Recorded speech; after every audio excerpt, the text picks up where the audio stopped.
how this podcast is making me feel.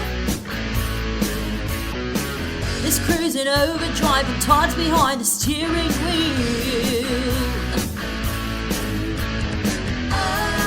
'Cause these movies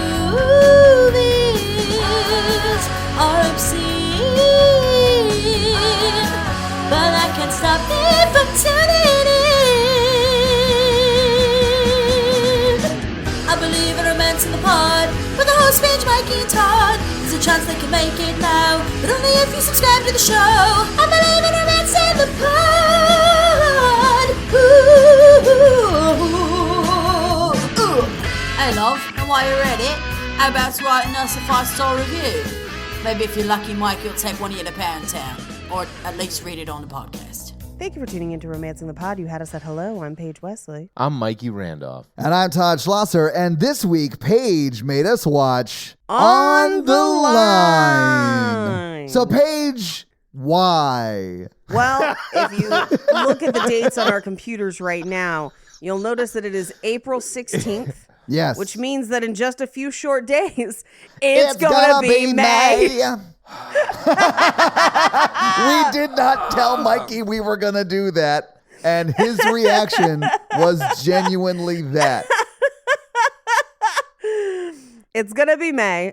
And to be honest, this is one that I wanted to do for a while, and we would try to look for it, and we would have trouble finding it streaming. Yes. In fact, 2 weeks ago, when we initially wanted to do it, it was not streaming, and then suddenly was streaming on some devices, and then finally was on Amazon. So To rent, yeah. to rent. So now it is streaming. This movie was panned at the time. Like, there's no point at which people thought this movie was good and opinion has shifted. This movie from day one was considered bad. And then on top of it, hindsight is 2020, which has made this movie even crazier. And we got to watch it together. It was a magical day. Together today. Hungover, Well, because we yeah, were all out until 3 a.m. last night. Yeah. Closing down first karaoke. Yeah. Then a like 90s R&B dance club. Oh, you mean Neon Wild in North Downtown Kansas City? Neon Wild. It was neon. It wasn't super wild, though. No, it was wild. It was wild, Todd. Wild shit happened there. Not to us. To other people, definitely. I had to go to the bathroom to avoid being molested, I think. Yeah, when you decided to quickly exit, we were like, that seems like a good plan. That seems like a good idea. But then I think Mikey almost got, oh no, you were I was the one who got surrounded by plaited shoulders. And honestly, had I been a single lady, I would have been like very okay with it. But because I was not, there was like just a creeping horde. And I was like, what? And then they backed away. I was peacocking too hard. If by that you mean just opening your blazer like it's a cape, like you might take it off and then Like peacock And then flapping feathers. it? Yeah, I think the blazer. Exactly. I think the blazer was too intimidating for the crowd. I just need like a David Attenborough voiceover to like Mikey dancing video in slow motion. Oh, Todd, if you give me that whole dancing video, I will do that for you. I can't wait. The native Homo sapien in the wild doing his mating dance in what used to be a laser quest. Sorry. Oh, that place definitely used to be a laser tag arena. It definitely was, yeah. And then they definitely didn't change anything. They were just like, this section is the DJ booth now. They didn't change anything, Paige. They just stopped requiring you to wear the vests. Yeah. There were still some dudes with guns out there, ladies. I mean, it was Kansas. They probably had real guns as well. I had my guns out. I've really mastered drunk uncle at a wedding energy for Oh, going out. yes. So much. Yeah. That's not just your wheelhouse. You park the whole carriage there, man. I mean, like, that's woof. Ooh, carriage. What are we in, quilt country? Quilt Sorry. Town, USA. Okay, so about the movie. I don't want to say I'm going to defend this. Oh, What? wow. Defend is a strong word. We have covered a lot of romantic movies that have made a lot of money that were of the same quality that this film is. That is fair. okay. I mean, this is exceptionally bad, though. But yeah, but for this to be panned in comparison to, well, most of the movies we see have been panned critically. Yes. So it was bad. I don't think it's any worse than any other movie we've done. No, see, It's hilarious. I think it's more fun. I think it's bad. Okay, Mikey, I understand like what you're saying, but we watched an 86-minute movie and it felt like it took 4 days. So like either this movie has magical properties, Yes. or it's just so bad. Like it's not at all fun. Like Natalie asked me, because Natalie had to go home earlier, so she wasn't here to watch it with us here at Panic Fest. But she asked me how the movie was, and I told her it was a movie that was a lot of fun to watch because I had Mikey and Paige in the room with me. If I Right. was watching this alone for the podcast, I would have probably come in super mad. Oh, sure. That I had to watch this, but because we were all together and making all the jokes that we're probably going to make again here, or just different slight variations of them. But like, it was so fun to watch it with you guys. I would never recommend anyone watch this movie alone. I would say watch this with your friends if you're planning on making fun of it. That is 100%. It is hilarious Yes. for that. I will say also, there are things in this movie that are bad that someone should have noticed at the time and changed a number of things. But then there's also things that just knowing what we know now about Lance Bass, Joey Fatone, all the people in this movie, there are things looking back that are hilarious because at the time people didn't know things and now you do, and you're like, man, there are some homoerotic undertones to this film. Oh, yes. Yeah. If you count the number of hot dogs being eaten and then nuts, literal nuts, being They're featured. just bowls of nuts around. We see more nuts on the screen than minutes our quote unquote love interests spend together on the screen. There's a lot of hot dogs eating and there's a lot of nuts, but Yes. hindsight bias is 100%. You know, hindsight bias. I don't know. God damn you, Mikey. There is more footage of nuts and wieners in this film than there is of Emmanuel Chiriqui. Yes. And she is the romantic lead. Yeah. Yes. She worked on this movie for 3.5 hours. She's not in it very much, guys. That's the joke.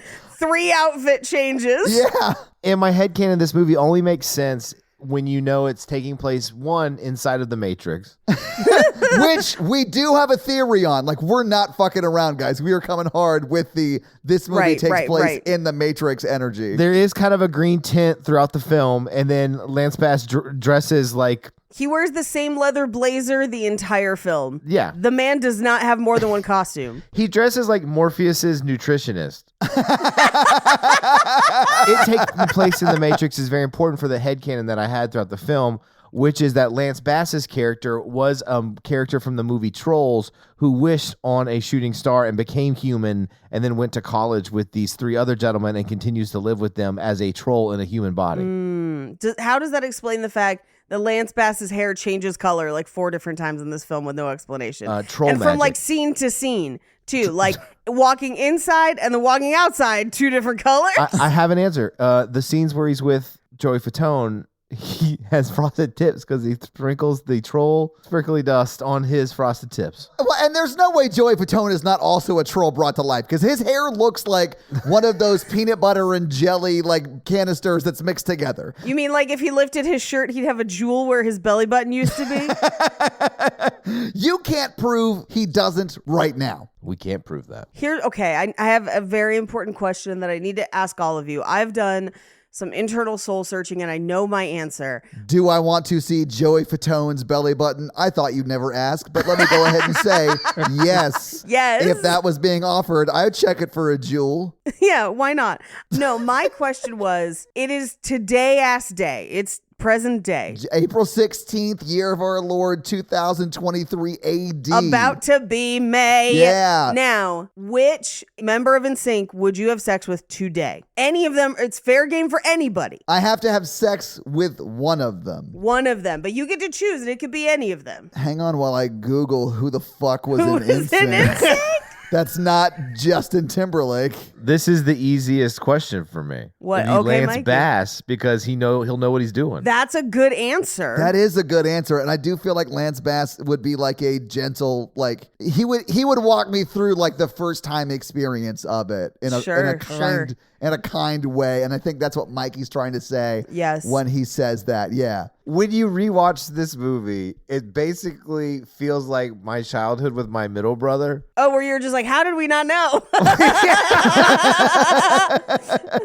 Can I go with a controversial outside the box pick? Yes. I'm gonna go with Nick Lachey because if that He's news not broke, in NSYNC. What are you I talking know about? that's why I said it's outside the box. It's still the same But vein. that's not. That's I said too it- outside. That's not what outside the box I know, means. but not what outside the Love box is means. Blind, the finale is supposed to be on tonight, and it keeps getting delayed. And I'm losing my mind, and I'm blaming Nick Lachey.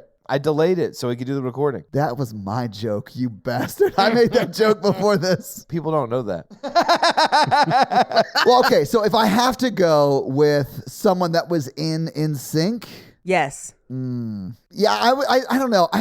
Probably JC. JC Chazé. Because I feel like Interesting. he always knew he was second best, and that's going to make him want it more. Like, he'll work harder for it. You know what I'm saying? He wasn't the privileged son. Like, Here's the thing. I don't know that he thought he was second. I thought he was first. oh, well, the world definitely thought he was No. second. Todd.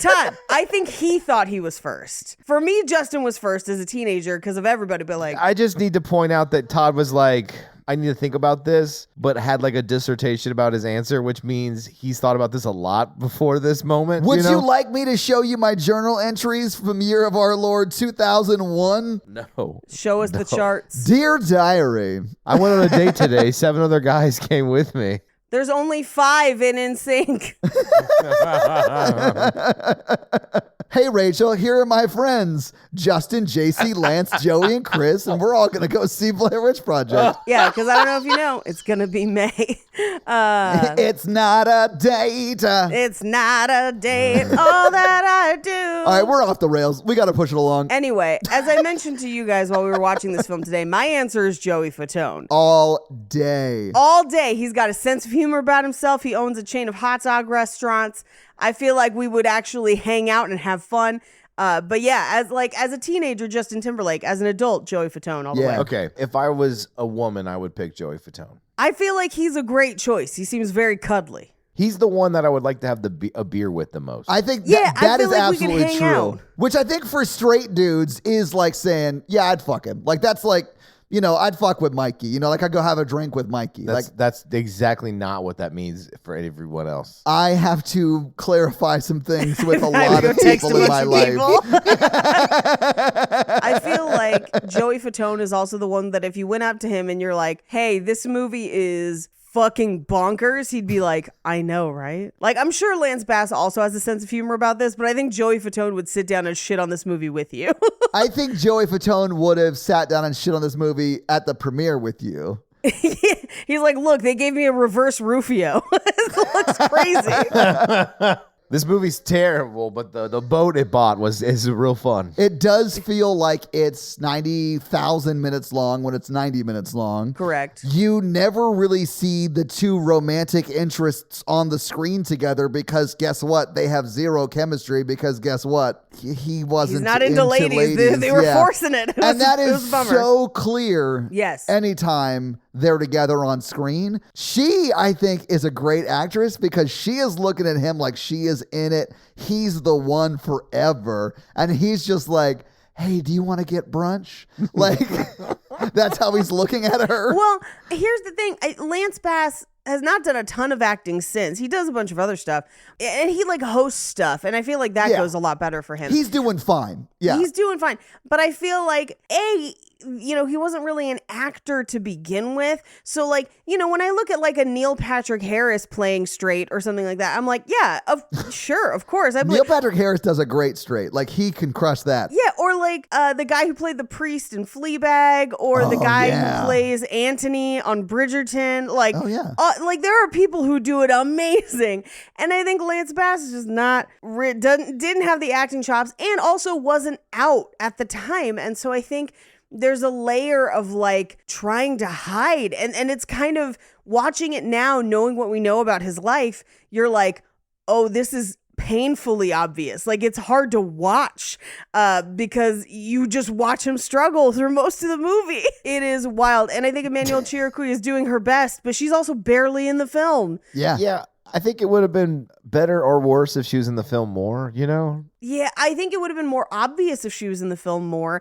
but she might have carried it a little bit better because ultimately this ends up being more a movie about him and his friends than about the two of them. It really is about the B plot. It really is the friends pulling the prank on him. Or not prank, but like, you know, like really like being shitty dudes and like lying to a shitload of women in order to at least date them. But it's implied that they're like having sex with these women. Well, those women are also lying to them too. Yeah, no, I know. I'm not saying anyone in that scenario is a good person, but they shouldn't be doing it. Like, it takes two bad people to make that happen. Now, I will say I have probably watched more rom-coms involving an openly gay actor with a straight female than all three of us because That's of the probably Hallmark true. Channel. And, it's their go-to. And I think this does a way better job than most of those movies. I mean, I think he does put a little bit of chemistry in there, more so than Hallmark, you know, because at the end they just like squeeze a hand. They're like, yeah, we did it. Well, that's because Hallmark doesn't let people fucking kiss, and that's nonsense. But I also feel like that's supposed to be the A plot is them, right? Yes. The B plot is his friends. Then the C plot is Joey Fatone getting a record deal.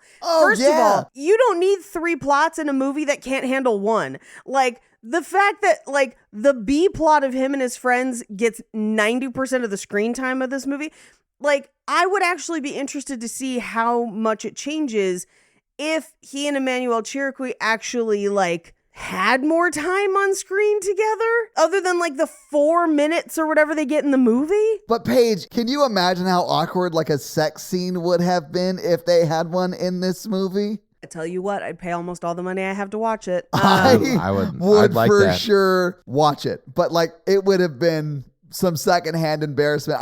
Honestly, knowing what I know now, and honestly, we knew at the time, it was just like this sort of open secret-ish because you could sort of tell. Yeah. Like it wasn't, Yeah. and I just didn't care, you know, like, because it's not a big deal to Well, me. It's, and here's the thing. I don't care because obviously there are actors that are amazing and Yeah. pull it off, and it doesn't bother me at all.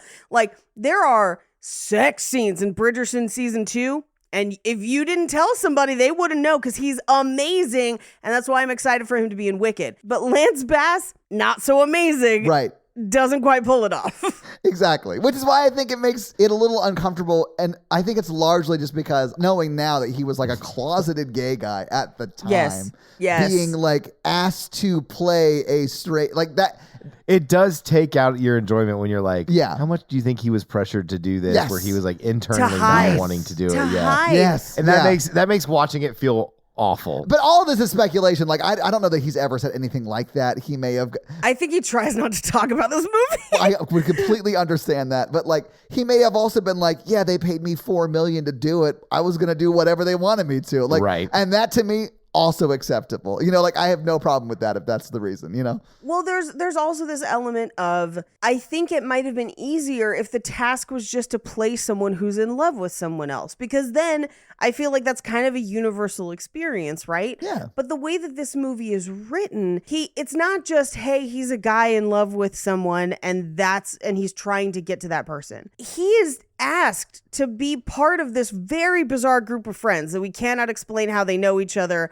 They're in the high school band together. Not all of them were, though. I think they were. I think they were. So even the Harvard-looking one? Yes. Yeah. I think he was the Weird. bass player. So I think Joey Fatone played guitar and Lance Bass was like the lead Was singer. vocals. Yeah. Who I am going to call 90s Ben Schwartz, GQ, is on the Yes, drums. he is 90s Ben Schwartz. But like, listen, Ben Schwartz is way better, but like GQ has some early Ben Schwartz energy. Don't talk bad about my favorite artist. GQ? Little Gene Ralphio. No. I think he's talking about GQ. The best feel-good album Oh, of all he's talking time. about GQ. Oh, okay. Yeah. We need to give him context. We went down a deep rabbit hole on GQ because every time we dug deeper, it got crazier. Like when we were looking into his life. So We have questions, GQ. If you're out, we'd love to talk to you. If you're out Yeah, there. for sure. But all this to say, that friend group is designed to be kind of very bro-y for the time. So it's almost like not only is he grappling with trying to play the love story, he's also grappling with this kind of faux masculinity that they're all putting on. Yes. Which is like a whole extra layer of weird. It's real strange. Yeah. Strange is the word I would use to. Yeah. The themes of this movie are strange. The acting is strange. The setup is strange. The execution is strange. The music choices are strange. The costumes are strange. Which, by the way, this was my first time ever seeing this movie today with you Same. two, and I'm happy we all Okay. share this together. Yes. This was quite an experience to have together. Yes. Which was also strange. To watch a troll doll grow sentience and go to high school and start a high school band and then never give it up is just what a B plot that is. But Mikey, when that troll doll was 35, pretending to be 24, he got a record deal from a guy who looked like Richie Sambora but acted like Bon Jovi, and that to me was hilarious. I think what was hilarious was, Todd, your comment, because like we were out all night last night singing karaoke. Yes. And I was an NSYNC fan back in the day. I do know Joey Fatone can sing. I've heard him sing many times. Sure. We know Justin. We know JC can sing. Lance tries to sing a couple times in this movie, and I was like, oh, that's why he was on backup most of the time. But we also see him dance at one point when he's like got the footwear on and he can move. Like I was like, can move. okay. Oh, Lance He can can move. dance. Yeah. I was like, I see Yeah. how he got an NSYNC. Like he deserves to be there. That's not what I was saying. Oh, yeah. No. But it was really funny for Todd to lean over and be like, I think you and I could have been the third and fourth members of NSYNC Yeah. given what we're hearing right now. And I was like, shockingly, I think you might be right. Yeah, definitely. Should we get in and talk about the Yeah, story? we absolutely Yeah, should let's jump into get this it. movie. And it's going to take us about, I'll say, 13 minutes to describe the plot, but it's going to feel like it took 4 days. Right. We had to take a break in the middle of watching this movie to get more snacks. I don't know if you remember. And when she says in the middle of this movie, it was 10 minutes in. it was swear 10 to minutes in, God, and we then paused again it. an hour in. Yes. We did it twice. Yeah. Okay, well, it's hard to explain because the overall plot, the A plot, is this guy meets a girl on a train. They barely have a conversation, and he posts flyers up and becomes this With local his Chicago story. Phone number. Yeah. What world is this that you would do that? A world before the internet, basically. Yeah. And to make it even more difficult, she's engaged. Oh, at the end she's of not. this She's movie, dating that other she's guy. still dating that dude. Yeah, she's not married or not engaged, but she's Oh, still no, wait, no.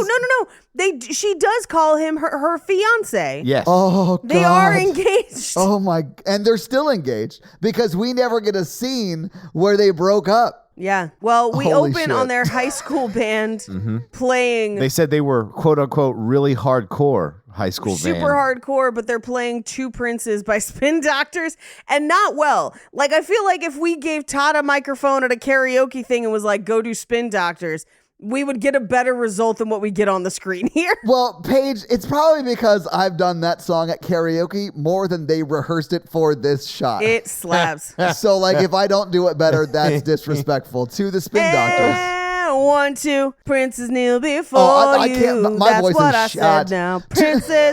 Princess who adore you. So that song's playing. They're like, we were hardcore rock band. I was like, I don't know if you think those words mean what they think they mean. Yeah, they were not hardcore. No. We cut to, we see, and it's 1994 also. Hold on just a second. This says they're the class of 94 because it's 7 years later, and it's 94 because that's the year that X-Men started, the cartoon that I'm not watching. Oh my God.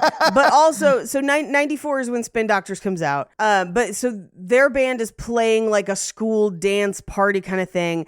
And he sees a girl in the audience that's like his dream girl. And Joey Fatone's like, let's sing this song to her. And he chickens out. And as he does, some guy swoops in and snags that girl in the audience. Now, that guy is going to come back as a character later in the movie with a completely different story of something that happened with a completely different girl. We're never, ever going to talk about this original girl, and no one is going to connect the dots for anybody. Paige, I would love to be able to hold what I am about to say until we get there, but I cannot, and I apologize in advance. Go for it. When we realize his like villain reveal, they do it like it's a high school production. Yeah. And like the background is moving and it's clearly just people like walking in the walls set behind behind him to reveal Yes. whatever the next scene is, and he walks into it. And I love campy shit like that. I was so happy they did that. It was so much fun. Well, and here's the thing. If they had just made it the same girl from the audience, it would have made more fucking sense. Yes. Yeah. But it's this whole other story that makes no like trying to make heads and tails of who is doing what in this movie is a fool's errand. I think it's largely because your lead and, his romantic love interest had no chemistry. So they were like, we need all the plots so we don't have to spend time with them. I was so confused about the reporter's storyline and why he hated Lance Bass, and then also what his deal was with his girlfriend and like what his deal was overall. Like there was a lot of That's questions. our fourth plot in this movie. Yeah. But also, I have a fun fact that might explain a lot of this for you. Oh, There's okay. not a lot of fun facts for this movie. Huh. But one of them is that the original screenplay for the film would have received an R rating, but was rewritten to be PG so it could be marketed to NSYNC fans, which explains why sections of the dialogue of this movie are rewritten as if it's a TV movie. Oh, yeah. Yeah, and I have it in my Fuck. notes later, but I think it's I messed up things or like No, I messed him over. messed him over. That's Yeah. what it was. Where it should be fucked him over, and multiple people throughout this movie are like, "You messed him over, really?" And I'm like, no one says this. I Like, would love to see the rated R cut of this. I would love to see everyone reshoot it exactly. Like, get Lance Exactly Bass, the same. get Emmanuel Cherokee, everybody, get everybody. I'm sure Joey would love it. I bet anything that this movie originally was written to be almost like an entourage. I was going to say it was the pilot for Entourage, and then Yes, they cleaned like it up for NSYNC. It was something like that. But like that's who I'm picturing doing it. It's basically the cast of Entourage in an R-rated version of this movie, where I'm sure they are like Wedding Crashers style boning every girl that goes on a date with them. Hell yeah. But instead we get this very weird sanitized version where people get messed over, whatever. I mean, I understand, like, some people probably say, hey, man, you messed him over. But they would never say that unless they're the kind of people that would also start that sentence with, hey, my brother in Christ, you really messed him over there. Let me tell you the only person who probably says mess them over. It's Mitchell from Perfect Match and The Circle. Oh, yes, the non-fuckboy. The non-fuckboy, because he says furk instead of fuck. Oh, I know. Like F-E-R-K. Yeah, it is like he's really dumb. It really is like that. Yeah. He's so pretty and so stupid. But yeah, like, what a furkin' jerkbag. You know, like that. That's the kind of guy that says messed over. That's the kind of guy that picks and chooses what he wants to believe. Yeah, well, that's the kind of guy that I look at him and I'm just like, you're so beautiful, but you're going to have to wear a helmet, I think, all the time. At least unless you're in a committed relationship. No, it's marriage for him. No, then you can take the helmet off. Oh, yeah. This is also where we find out in the credits that all the music was done by Stuart Copeland. Yes. Which made Todd angry immediately. Well, it's largely because I hate Stuart Copeland, and I'm going to go public with my beef on Stuart Copeland. Who is Go for Stuart it. Do Copeland? it. Stuart Copeland is probably one of the best drummers ever to have lived. He's also a huge dick, which is why Sting, who I think is probably the most chill dude, like The wrestler? No, not the wrestler. We had this conversation last night, Mikey. This exact it was conversation. literally this exact conversation. Can you tell Mikey and I were inebriated in our own ways last night? Yes. Anyway, so Stuart Copeland's the reason the Police broke up. Oh, he was the drummer in the Police. Yeah, but he's like whereas I am a drummer, he is a musician. So he like writes shit for Broadway too. Like Stuart Copeland does more than just play drums. The dude's amazingly talented. He's just also a dick. Like he's the kind of guy that would go into interviews with the band he was in at the time, the Police. And he'd be like, so how did you meet Sting? And he'd be like, oh yeah, my bass player Sting? No, he's the fucking lead singer of the band you're in, you twat. Yeah. Anyway, whatever. I hate Stuart Copeland. He's a douche. So like heavy, was that trumpet player energy in the marching band? Honestly, yes, it is. Yeah. Oh, I play traditional. We get it, Stuart. Oh, my big old trumpet dick doesn't fit in these band pants. Said no trumpet player ever. Anyway, we cut to modern day, or at least modern day for the movie, 7 years later, where Lance Bass is on his way to work at an ad agency in a horrifyingly colored, it's like definitely poop colored, leather blazer that looks like it's 1,000,000 degrees. Yeah, that he is legit wearing in every scene of this movie. They spent a lot of money on this blazer. And there's no way it was comfortable because he takes it off like literally one scene from now and he sweat through the back of the shirt. You guys may know somebody in your life who has like one piece of clothing that they pretty much style their whole personality around, like a leather jacket / blazer that they never take off and wear to all the things. I've never met anyone like this. And, you know, that's just that kind of energy that he brings there. It's weird to me that you're trying to make fun of me for only bringing one jacket on vacation. And really, Mikey, Todd should make fun of you for wearing a blazer multiple days in a row because you thought it made you look official. I'll be I do honest look with you, though. official. I wouldn't make fun of Mikey for that because he looked fucking great in that blazer. Look, Todd has like 4 different colors of this leather blazer. He just said he thinks it's better if you have different colors. It's not a blazer. This is a leather jacket. It is a motorcycle cut leather jacket. Yes. A blazer is technically a jacket. This one specifically has hoodie arms and a hood with a leather like midsection. I like it quite a bit, yes. Your Honor, I rest my case. But I also have like 9 other leather jackets at home. I only brought one in order to accommodate everything else I had to pack to come here. I think Lance had 3 of these blazers. 3 of the same blazers. I don't have 9 of the same leather jackets, Mike. No, I know you have red and white and all the different colors of the rainbow. Well, they're different styles too, baby. I'm going to settle this Sure. by admitting guilt. Yeah. Because everyone thinks I dress super cool, and I have the same dress in 8 different patterns. Hell yeah, Paige. No one notices because the patterns are different. But I buy that same dress all the time because it fits me great.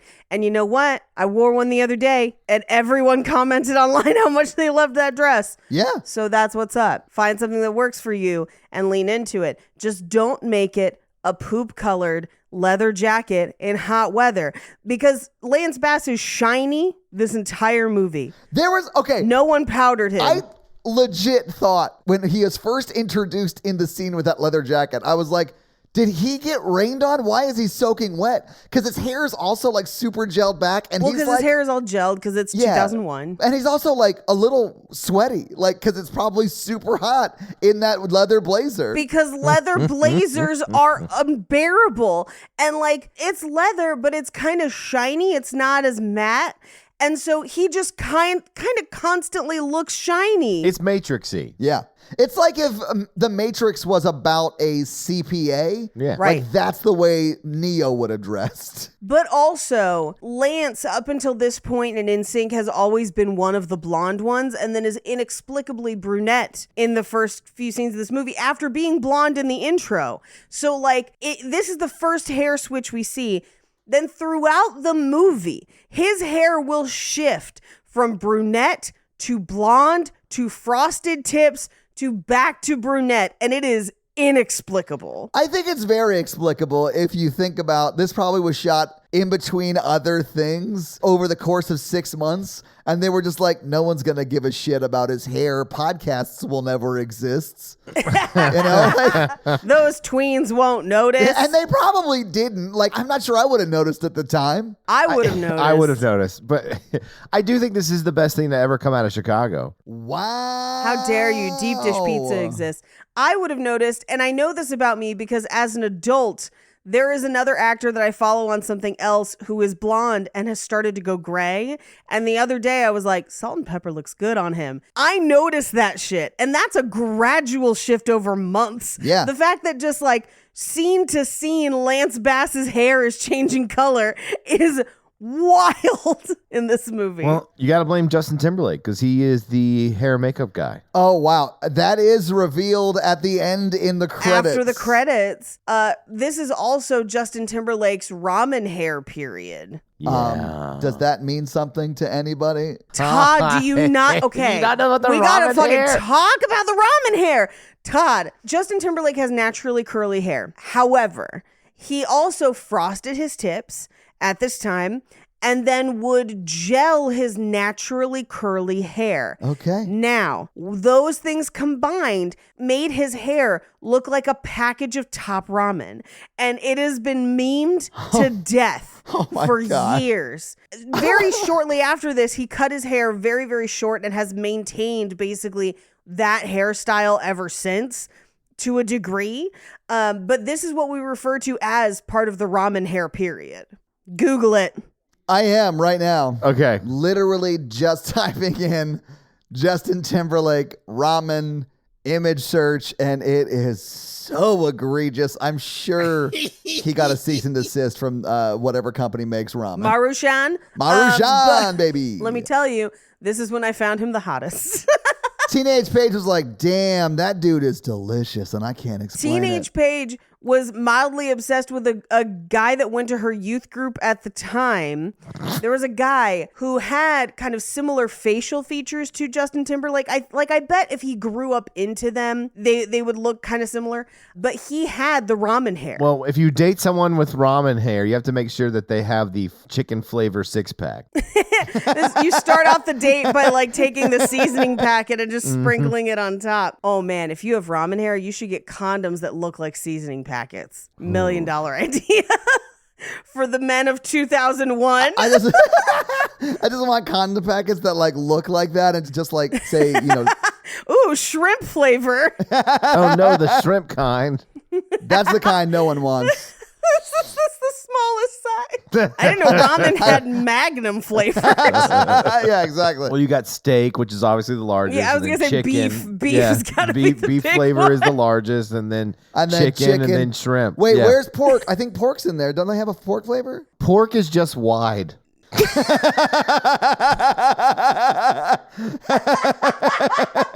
I love how we are now creating a condom sizing chart based on ramen flavors, and we got there through Justin Timberlake's hair in the early 2000s. Pork is the same length as chicken, but double the width. Yeah. Yes, exactly. That's right, Paige. Yeah. Someone make a chart and we'll share it on social media if you're wondering. Look, I never said I was top ramen. I'm average ramen. Hey, novelty condom companies, if you're out there and you want to partner with Top Ramen to make licensed Top Ramen condoms, message Top Ramen, because like I don't have those kind of rights, but just bring it to be in the world. Yes, please. I just got a notification on my watch that I have gone 12,000 steps today.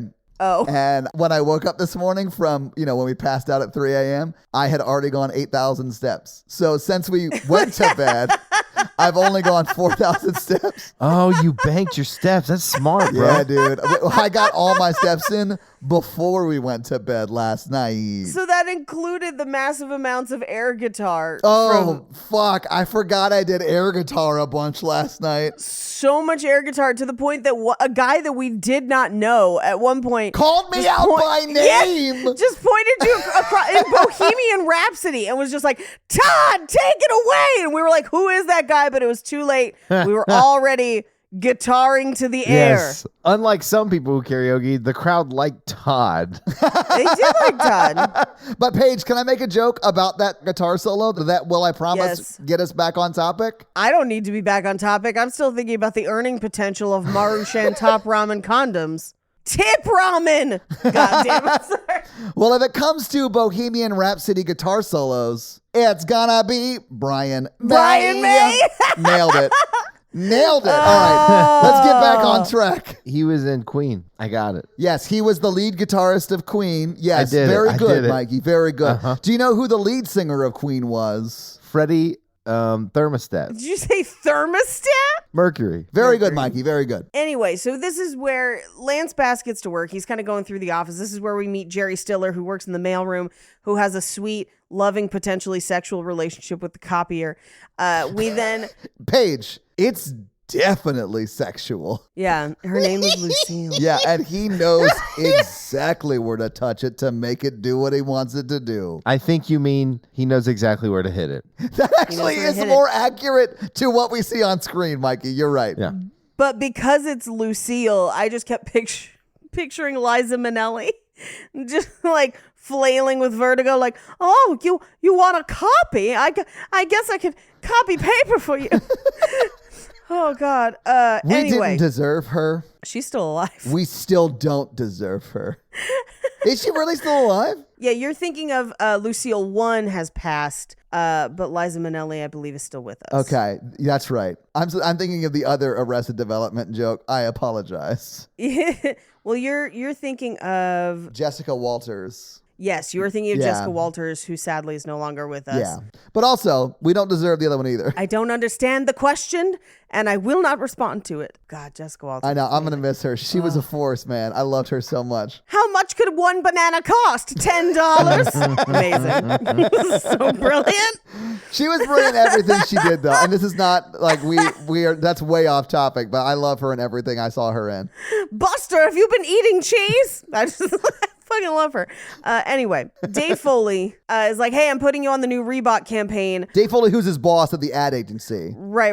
FKR or Fucker Agency. Fucker agency, along with a woman of color who is overqualified and underpaid and has been passed over. Which they literally point out in the movie page because she talks about how she's had better numbers. She's been in the company longer. She's been there for like 5 years. Yes. Well, they add him to the quote unquote team, but it's just her. Yes. And that bothered me so badly for the whole film. I'm like, they don't have a team. They have her. And then you. They have a partnership. Yeah. They have him undercutting her efforts. And then they try to make it seem like he's the brilliant ad exec because he says one thing, which is like for girls who choose to move. And then she creates a whole ad campaign based on his one sentence. She does literally all the work. And the movie makes it seem like she stole his idea, even though when she presents it is like, we did this. She does say we. Like when they frame it like, isn't she evil for stealing his idea? I was like, well, no, she didn't steal his idea. She presented it as we and did all the work. Like literally all he said was, for girls who want to move? For girls who choose to move, yeah. That's what it was, yeah. Yeah. Ugh. And it's literally in this scene, he just like pushes him into a conference room and is like, make ad magic.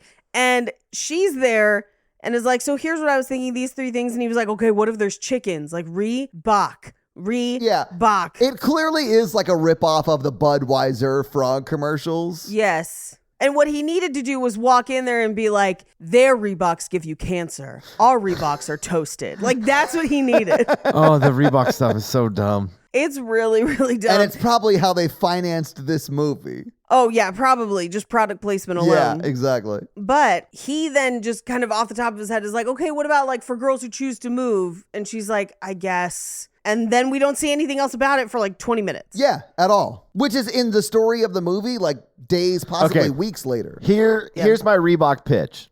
Do it. So I take the slogan that Dave Foley uses, which is like stepping into the future or whatever. Right. Because it's supposed to be like a tween thing. Yes, right. It's for their tween brand. Yeah. I would show like girls growing up with the same kind of shoes on as they go to different stages of life. I sort of love that, actually. That's really kind of sweet. Yeah, like.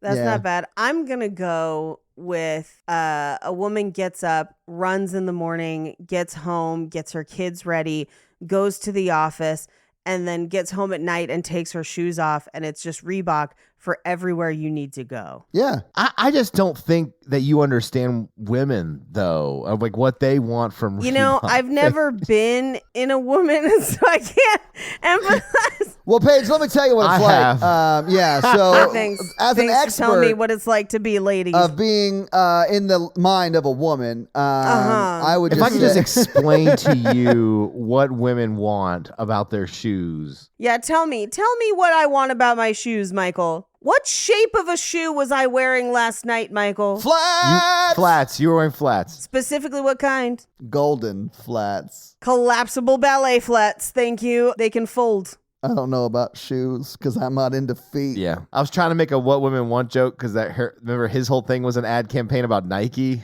I remember that was Nike. Well, yeah, What Women Want also has a fun connection to this movie because last year, Mel Gibson was the star in a movie called On the Line, where he played a radio DJ who had a call in who had like kidnapped his family or some shit. I didn't watch it because, you know, why would you? But that was like the premise of that movie. And I honestly wish that this had more action components in this movie.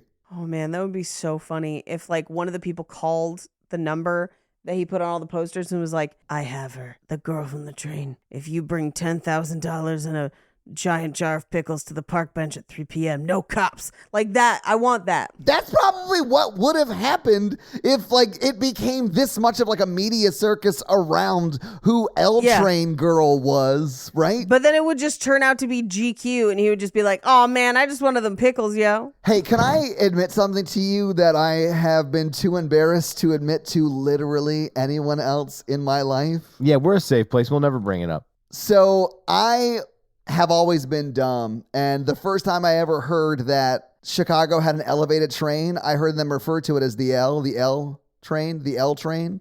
And I was like, why are you saying the train? Because I thought the As L in the was...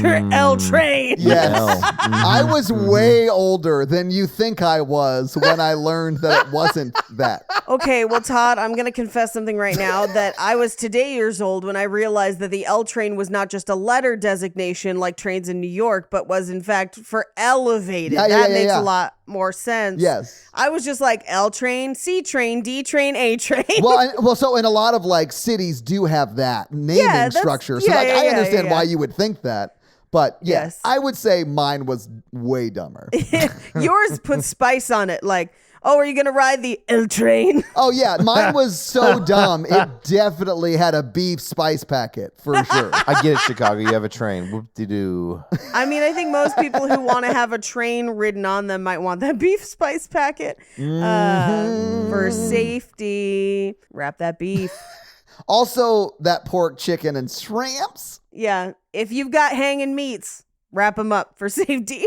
I am now going to refer to penises as, so if you have hanging meat. If you have hanging meat, wrap it up. I refuse to let you talk to me like I'm an Arby's.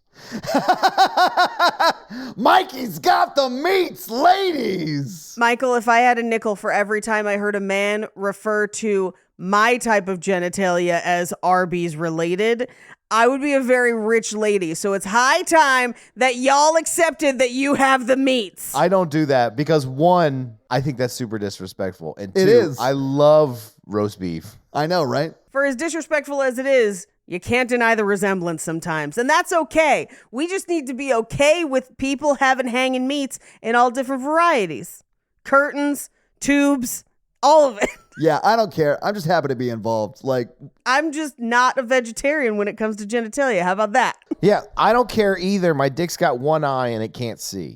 Yeah, I'm largely eating the diet of this film, which is just wieners and nuts. Wieners and nuts. that sounds like a sexual joke, but if you've seen this movie, it is aggressively not. There are bowls of loose nuts everywhere in this. They keep their remote control in one. It's not a remote control page. That is a cordless home phone. It's the phone. It is a cordless home phone. It's a landline that page. would need to charge too. Like they don't even put it in the cradle. And we get close-ups of that nut bowl so many times. It's a well-known fact that uncracked walnuts can charge a cordless phone. What are you, making orgone blasters in your basement? Good night. Anyway, we cut to him on the train and he's sitting with his Walkman singing out loud on the train. And not in a way that's like, I know if you go on the train in New York, it's like showtime, showtime, and then people perform on the train. This is not that. No, this is a motherfucker on his commute. Yes, just sitting next to you. And he's not holding a Walkman page. That would be smaller. He's holding his it's a Discman. Which is like huge. I mean, because it had to fit a CD, right? So it was like... Yeah, and it had, do you remember the headphones that used to wrap around the back of your head? Yes. And then they like... Because I had a set, because I would run, yeah. I had a set because I used to sleep in them. Ooh, that would be a good hack. Well done. I didn't think about that. Because it would sit by your neck, right? Yeah, in the crease of your neck. Yeah. Now I have, and I forgot to bring them on this trip, I have headbands that have headphones in them that I can sleep in. Love it. I need to correct something because we said Two Princes came out in 94. It came out in 92. I looked it up because I thought it was on Pocket Full of Kryptonite. It's not? That's the album I have it on. No, it is. It is. And that album came out in 91, but the single of Two Princes was released in 92.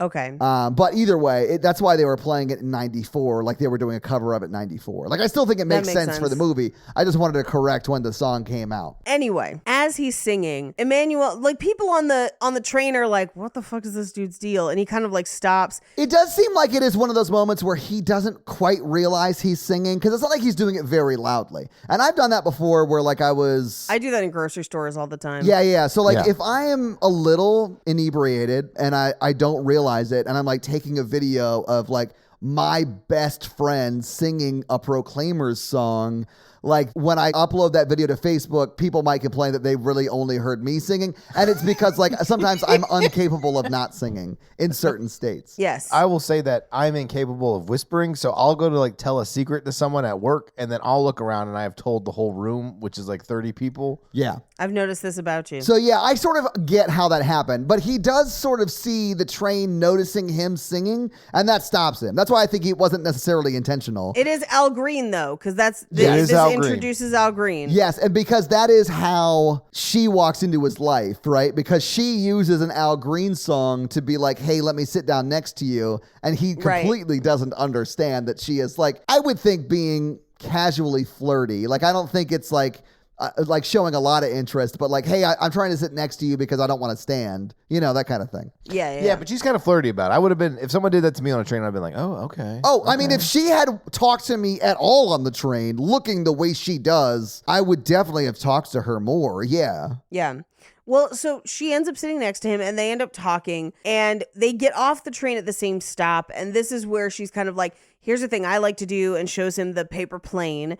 And then he's like, oh, I can name all the presidents. And then she just does it and is just like, yeah, dipshit. Anyone could do that, which no, they can't. That's a weird thing to do. And they do the last like 15 together because yes, they go through all like 43 or 44 presidents up to that point, right? Right. Like it takes up 2 minutes of this 86-minute movie. That's why this movie feels like it takes 4 days to watch. But this is where she like just walks away without giving her name or phone number. And here's my thing. Like if I was flirting with somebody and I thought they were cool and it was time for us to part ways, I'd be like, hey, call me, Instagram, like, whatever. Yeah, you would like give them your name and like how to reach you if they so desired. Yes, and they don't. And here's the thing. This is pre-Facebook. This is pre-most social media, although MySpace does exist at this time. Yeah. But it's not pre-cell phone. No, it's not. But he chokes. Him choking is like that is a plot point because he chokes when he's in the high school band too. But here's the thing that blows my mind about this movie. He can choke all she wants. There's 2 people in this equation. Yeah. What, is she just not going to give him her number? Like, well, okay, so I think they explain that because she has a fiance she never breaks up with in this movie. Yeah. This movie is essentially Emmanuel Chiriqui's character like setting up a side piece situation with Lance Bass. I think she's going to break up with her boyfriend. I think when he didn't fiance. come to the Al Green concert later, that's when they break up. I mean, that's when they should have broken up, but we didn't get that scene. Yeah, and this movie, we don't again, see it. is 86 minutes. Well, you had to cut it because there were so many more important scenes to leave in, like the Mitch being on TRL. Yeah, the Mick being on TRL. Oh, Which the fact that they had Richie Sambora in this movie not play himself, who is a very accomplished rock star. Like he's the guitarist in Bon Jovi. Like he's one of the biggest rock stars of that era, and he's playing a fictitious character named the Mick. That they never explain, by the way. It is never explained why or how he's there or what importance he has. The only thing is that Joey Fatone seems to think he's a fucking sellout. And then when he offers Joey Fatone a record deal, he's like, no, you've got the passion. Like, that's it. That's our only information about him. I mean, it is wild. Yeah, other than the fact that you and I are like, that's Richie Sambora. Like, that's it. Yeah, you would probably be like, I mean, most people were probably like, who is that? He's not a very good actor. How did he get that part? And so here's the thing. It's Richie Sambora dressed like Bon Jovi. Yes, like which straight you up. and I both noticed. We were Yeah. like, that is Richie Sambora. That's not Bon Jovi. These But are he people. is very clearly dressed as Bon on. Jovi with a wig that looks like Bon Jovi at this time. It's so strange. Wait, that was a wig? That was definitely a wig. Fuck, dude, Definitely a wig. I suck. I can't do any kind of Either it was wig. a wig or they bleached Richie Sambora blonde. This just in, they have canceled the Love Is Blind reunion. Yeah! They're taping it. What? They're Oh my having- God, what? They're going to have to tape it and then broadcast it out later. I'm Oh, that's so fucking happy about hilarious. that because then we can watch it, quote unquote, live. That's funny. Get started on your resolutions with Factor so you're ready for the new year. Factor's ready-to-eat meal delivery takes the stress out of meal planning and sets you up for success in the new year.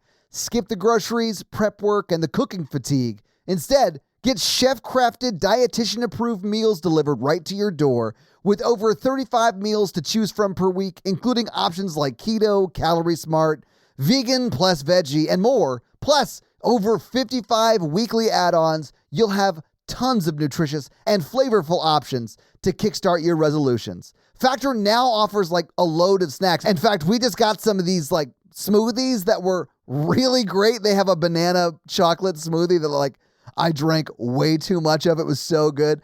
And even better than that, when things get hectic, Factor's like flexible. So you can change up your order every week with plans from like 4 to like 18 meals per week. So you can like have a bunch of meals or just a few meals depending upon like how many times you need meals that week, right? So it's great.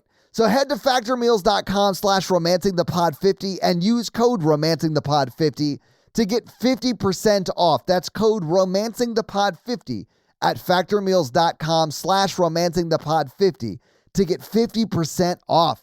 Anyway, back to this movie. We cut to a bar where, and it's the bar I think is called Open Mics because we go there a bunch, Yeah, but it's OPEN right? MIKES, like Yes. open mics, like his name is Mike. I Right. hated that. I hated it too because I'm not open. I've been to 1.5 million open mics that are titled like that Of course. because people think it's funny. It's never funny unless you're Open Mike Eagle, who I think is awesome. That is one of the few people that I have seen pull it off and make it worth it. Yeah. Now, Joey Fatone is playing in a band and they're playing Pour Some Sugar on Me. And here's my favorite part of this is like earlier in the movie, we saw Lance Bass as the lead singer for their band and he was not that great. He's only okay. Joey Fatone fucking crushes Pour Some Sugar on Me right here. He crushes every rock cover he sings in this movie. Yes. Yeah. And then takes like sugar off one of the tables and is just like pouring it all over himself. I think it's GQ chucks it at like throws Amazing. it to him and he catches it during the Pour Some Sugar on Me, obviously. And he is Yeah. salt baying sugar all over his body All while singing over it. himself. And it is not hilarious. Yeah. And it's one of those things where like if you're a Fatone fan, if you're a fan of the fat one, you're like, I could lick that off. Like that. You know. I mean, I loved it. And this is coming from someone who has opened up a Splenda packet while singing that song to do during the Yes. chorus. Yes. It did not go over as well as I thought it would. Because I didn't realize it, but that is a 2 a.m. joke, not a 10:15 joke. And I learned that night. That's a 5 p.m. joke for me. But like So you're always laughing at that, is what you're saying. always. Yeah, okay. Always. It's always 5 o'clock somewhere for Paige. Oh, yeah. Always. She's here for confectionery-based humor.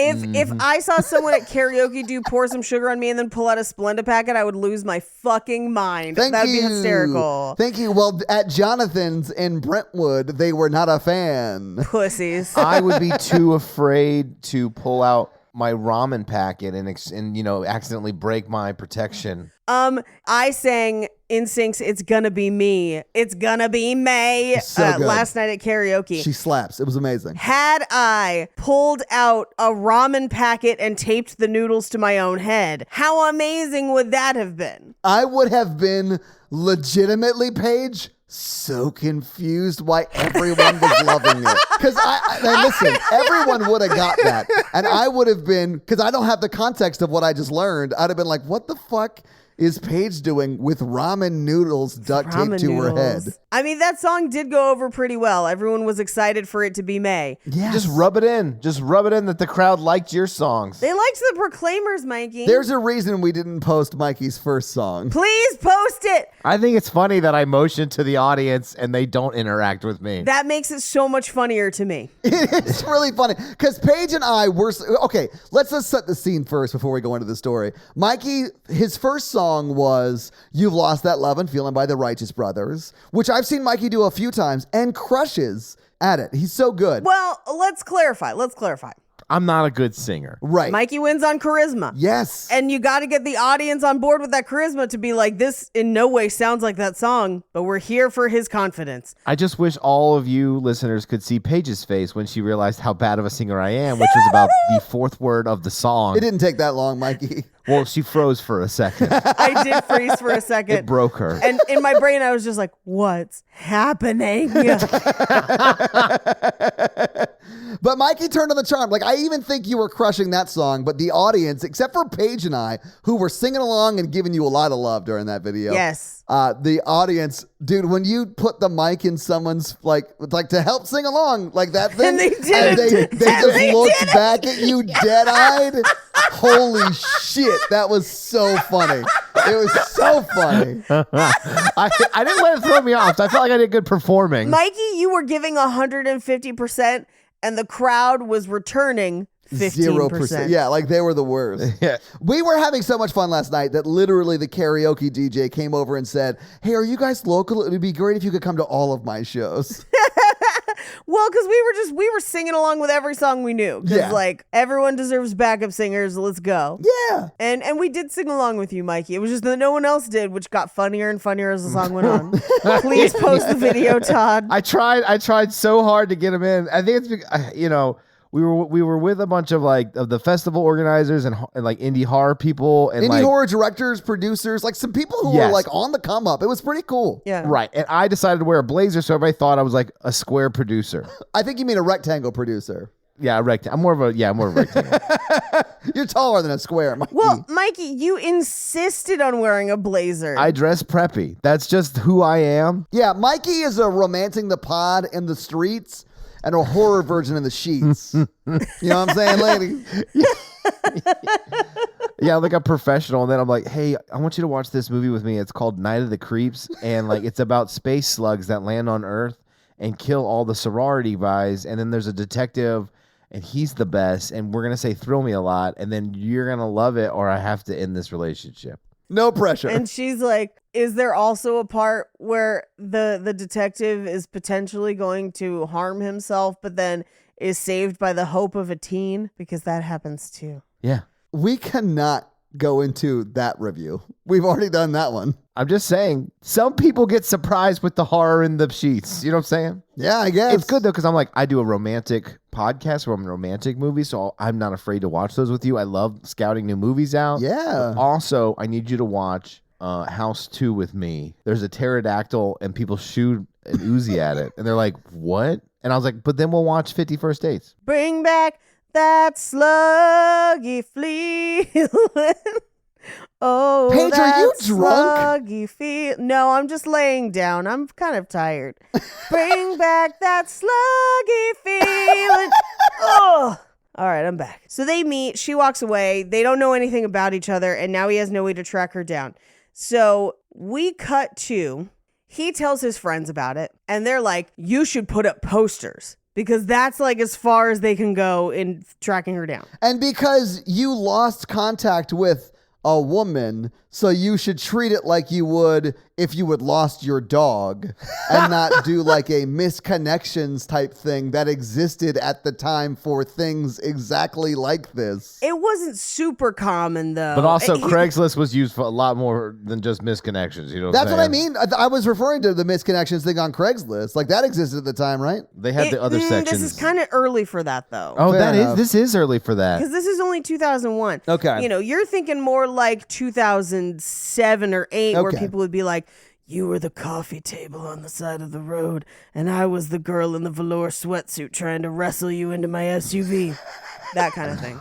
I was at Kroger. You smelled pretty. I don't remember anything else about you. Hit me up. What Paige just pitched was essentially a serial killer misconnections. Yeah. And that to me is a hilarious premise. Well, a lot of the misconnections were wild. Like some of them were like, you fart like a Clydesdale, and I heard you Yes. one aisle over. That one is a meme now, but that's a real one that like was That was from a real yeah. one. I remember I used to read them all the time because I was fascinated. And when I moved to Hollywood, it was all like you let me. This is gonna get gross. You let me come on your chest in the bushes behind the 24-hour fitness. My name was John and you were some sort of Joe, Gary, or whatever. Anyway, call me or meet me in the bushes if you want to do it again. Meet me in the bushes if you want to do it again. Misconnections were wild. But anyway, so he papers the whole city of Chicago with his phone number and doesn't expect crazy people to call him. The thing says something like, hey, I miss you on the elevated train. You were the only woman that ever got away. The only one. You were the only woman that ever got away. Here's my number. Call me. I promise not to leave fingerprints. I just wish he could have, if they had some sort of landmark or something of significance, he could have left the posters at to quickly get noticed instead of all over the city. Oh, you mean like if they had like a place? Any significant architecture? Right. Any significant architecture at all, yeah. You were always picking fights with Chicagoans. Chicagoans. I honestly don't know what's correct. Toboggans. I think they need to apologize to me. Do you know how many of these movies What? take place in Chicago? What? I will say a lot of movies take place in Chicago on this podcast specifically. Yeah. Well, I think of this certain era they do. I think modern day, a lot more stuff takes place in Atlanta, Yeah. where I think it's just wherever it's cheapest to film at the time. And I think Illinois was giving film credits at the time. That makes sense. And honestly, like Chicago doesn't like play a role in the movie necessarily. It's just like the city they're in, Well, it kind of does because the Cubs and everything. Well, yeah, but that could have been the Braves if it was in Atlanta. it like, could have been. You Yeah, can trade yeah. stuff out like that, is I guess what I'm saying in the script. I just know when you see the Chicago skyline, if you squint your eyes, it's every city on earth. Maybe that's why they do it. Anyway, we cut to her back home with her roommate where we reveal that she doesn't live in Chicago. She was just there for the weekend to see her boyfriend and find an apartment, which is why we found out she has a boyfriend, basically. Yes. Fiance. Yeah, a fiance. And she's just like, well, I actually met someone. And instead of her roommate being like, holy shit, what are you doing? You have a boyfriend. The roommate's like, tell me about it. Like, yay. Absolutely. Well, they're just roommates. They're not friends. Yeah, that's Clearly fair. they're not friends because she's like, give me the tea. Like she wants the drama. She's not trying to help her friend make good decisions. She's trying to ruin her roommate's life. She's like, Abby, tell me everything about this new beau. Fuck your fiance. It's like if I had run up to you guys at the club last night and been like, 2 different dudes in plaid shirts want to rail me in behind this club, guys. And you were like, good for you. I know. Like that. I did. I scared them off. I had to peacock my jacket out wider to get them out of there. That's the war dance. Mikey, I think what scared them off was when you fully jumped into my arms Twice. twice. Well, I saw that girl do it to her boyfriend behind us. I don't think that was her boyfriend. Can we? No, it definitely was. Do you want to pause and talk about this girl for Yeah. a second? Because holy shit, what? I was so fascinated. I referenced her earlier because she's the reason I went to the bathroom. There was a woman who was wearing like a crop top brown shirt. She was just and wearing jeans, a crop top right? and jeans. She wasn't wearing anything particularly weird. She looked of the 90s, not just Yes. at a 90s club. She was on But so did a theme. lot of people. She fit in with, Yes. she looked like everybody. Yes. Yeah. There's nothing about the way she looked that made her stand out. What made her stand out Right. was she clearly was there with her boyfriend who was not dancing, but she was dancing up with every guy she could in front of her boyfriend. Todd, I don't know if that was her boyfriend. Oh shit, is this about to get like a dark after school kind of talk? No, I could not figure out if he was just one guy that she knew and she knew multiple guys and that's what was happening, or because of her moves, because that girl could fucking move, if she was perhaps a professional dancer and this was a friend and that was how she danced with everybody. Or if as a couple, he likes to see her sexually involved with other people. That's what my guess would be. That was kind of my guess as well. But it did seem that there was one dude that she danced with a lot, but then there were other dudes that she seemed to be meeting immediately and then potentially like getting it Yeah. on the dance floor. Like grinding up on him. Yeah. Okay, so what happened to me right before I was like, I have to go to the bathroom and get away from the situation was her, let's just say boyfriend, because that's the guy she kept going back to, was on the dance floor talking to her. Uh-huh. She then pulled her shirt out, not up, out and he slid his hand under her shirt and grabbed her Good for boob. them. And that's when I was like, well, that happened 3 feet away from me and I'm going to go somewhere else for a while and think about what I've done to end me in this situation. I ain't mad at that. That's just love. But That's just Listen, love. I just don't want to be involved. That's all I'm saying. what I was concerned about was him like glaring and drinking while she took on 2 or 3 at a time on the dance floor. And I was like, that girl can move. This Yeah. scene's funnier when you realize I'm just like jiggling a bit in the background and pointing at people. And then Yes. shaking your finger like, no. Yeah. But then you saw her jump onto someone's like, She jumped into multiple people's arms, and they did not seem to be people that she had come with or knew well. Yeah. and then Mikey did that to me twice. I don't think Except anybody what saw Mikey that. could not do is what this woman did, which was this is what made me think potentially professional dancer, because she locked her ankles and then would like undulate like a snake. And I was like, girl, your abs must be ridiculous. Like, how? I saw a lot of women doing that specifically at this club. Well, but she was doing it in the air, like jump up Oh. in the air. Okay. Legs wrapped around someone's waist. Yeah. And I was just like, how are you doing reverse cowgirl standing up? Like, what is happening? It's always impressive when I see it. Yeah.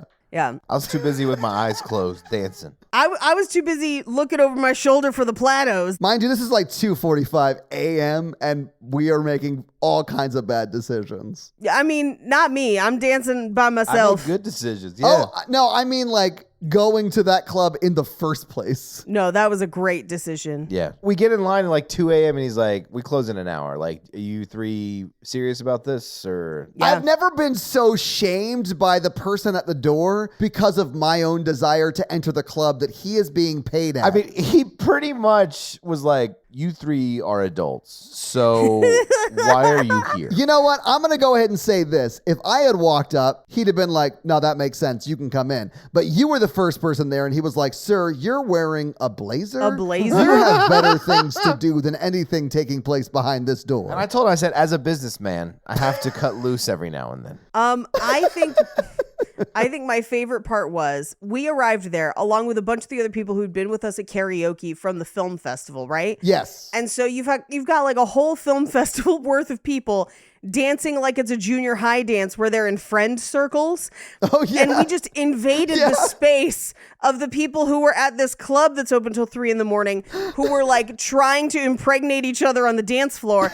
And they're all just like, fresh meat. And then all of us were just like, no, friend circle dances. And it was very confusing for everyone, I think. Yeah, a lot of the Panic Fest people came in with like a real church dance kind of energy. Church dance And energy. everyone else was like bumping and grinding. Like, it's almost 3. We got to find out who's going home with who. And y'all are just confusing the mix. And I was just trying to keep myself out of the mix. Anyway, back to this movie. So her roommate is just like, get that strange. Great. She's like, blow up your life. I just had to stop paying for cable because I lost my job. So I want to ruin your life so I can watch the drama. She also says, like, we connected more in 5 minutes than Paul and I have in a year, which is alarming because the 5 minutes that we saw them connect was not romantic in the slightest. It was so unromantic. I dried up like a desert. But we cut to his office where they have their initial pitch meeting with Reebok. And they pitch one idea, it doesn't go great. Then they pitch his idea that she again did all the work on without telling him. Well, and this is the scene where it's trying to imply that it's like her being a scummy like coworker or whatever, but he clearly put them on a team together. She, when the presentation of the initial idea doesn't go well, she saves the account by presenting an idea that they had in a former strategy session that she did all the work to put together. Right. And when she presented it, she said we. Yeah. Implying that they both had come up with it together. So the fact that like the movie then in later scenes is like, wasn't that shitty of her to do? Like, no, it wasn't. It was shitty of her boss not to recognize that she said we and only give her sole credit, but that's not on her. Yeah, absolutely. And at this point, he then goes to the copier. This is the one weird voiceover section of the movie where he's like, so fucking stupid, the copier, I don't know what to do. And then he starts singing the On the Line song. Yes. This is the only place we hear it in the movie. But this is where he gets kind of the idea for more flyers. So he puts all the flyers up and everything because he copied them on work time and somehow doesn't get fired for that. He does. I mean, we see him making them on the copier that Ben Stiller's dad is having sex with. But yeah, did you print out 4 reams of paper, and 15 cartridges of toner or whatever? Yeah. He definitely would have gotten in trouble, yeah. One time I accidentally ordered 15,000 brochures for at work, and it became a line item on the budget, and I did not get into trouble, but I did accidentally order $7,000 worth of brochures. It happens. It happens to the best of us. It happens to the best of us. He puts up the flyers. People see the flyers all over. They're calling him. It's causing a stir. And a reporter at the local paper, who also turns out to be the guy who stole his girl back in the day, gets asked to write a story on the flyers. Yes. And they're like, it's this guy. And he's like, that guy and I have history.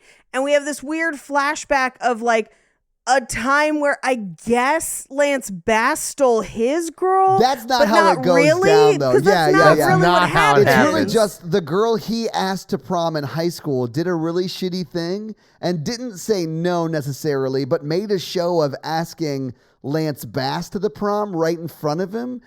And then when Lance, who did not know she had just been asked by somebody else, said, yeah, sure, I'd love to. She turns around and very, in a shitty way is like, no, I'm going with Lance, fuck off, or whatever. That's not at all Lance's fault. It doesn't make any sense to me why this reporter hates Lance Bass's character. I think the movie thinks it explains it to you, but it really doesn't. No. And that's almost as funny to me, is that the movie's like, got it? And you're like, no. Well, I turned what? to y'all 2 times, and I'm like, are we sure that they're the same people from the 2 different parts of high school? They are. Because they identify that guy by name in the original, in the first scene, and then later on as the movie goes.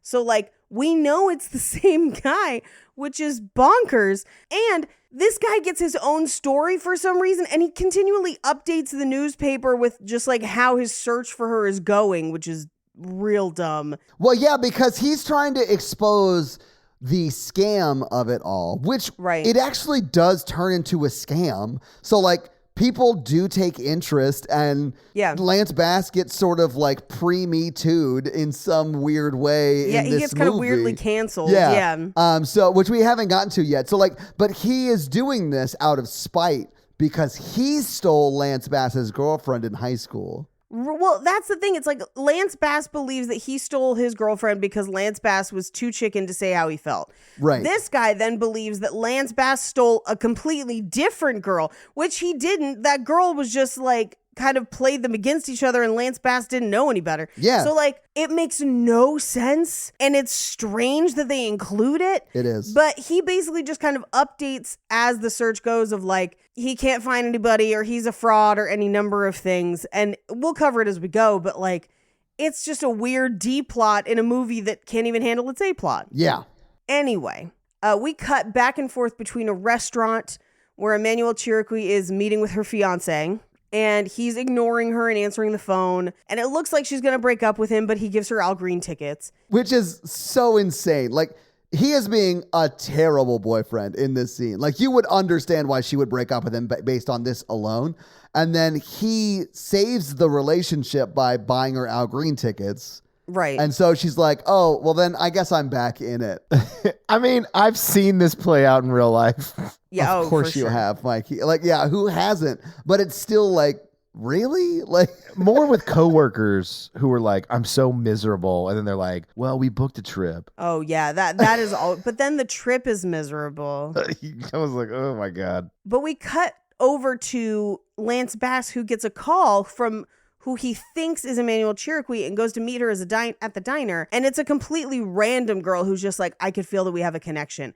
Which, by the way, someone who's never met you, just being we have a connection, we've never talked or anything, I just know, run. Yeah. That person wants to wear your skin. Were you a girl jumping into the laps of multiple people at a 90s dance club last night? Oh, no. I felt a connection across the room while I point and wagged my She finger was at you. beautiful. I mean, I was just wild where I was like, no one's getting jealous. No one's throwing punches. Okay. All right, girl, you do you. We were in Kansas City, and there's no place like home like you felt that 1 hour that I spent next to you while you grinded What the on hell random did men. you even say? Mikey, you that almost word had it. salad It was so so close. strange. It was so close. Like, I could tell where you were going, but like, I think you just like kept going, and you should have stopped after the word home. It was great, though. I I'll loved get it. you, my pretty. Home is where your hanging parts are. Yeah. Anyway, so it's not her. And he very quickly is like, oh, I guess if you just put your phone number out, anyone could call it. Seems like a bad idea. And so this is the first time where his friends are like, you should let us take the dates for you. And he's like, no, I'm not going to do that. Well, the way they say it in this scene, and even when he agrees to do it in the very sort of convoluted way he does, I thought that they were going to like screen them and be like, okay, I need to know what he looks like so we know that you're the real person. I thought they were going to do Right. that job for him because he is getting like shitloads of calls all day, every day. Right. And that like logically made sense to me.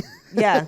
But what they do is they are going to pretend to be him, assuming that that woman is also pretending to be, you know, the actual girl from the train. Right. So that they're just going to go along with the charade to get chalayed. And that to me is really shitty. Oh, it's super shitty. Well, and that doesn't quite enter in yet. That's a little bit later, but that's Right. what they want. They just Yes. want a way to get laid.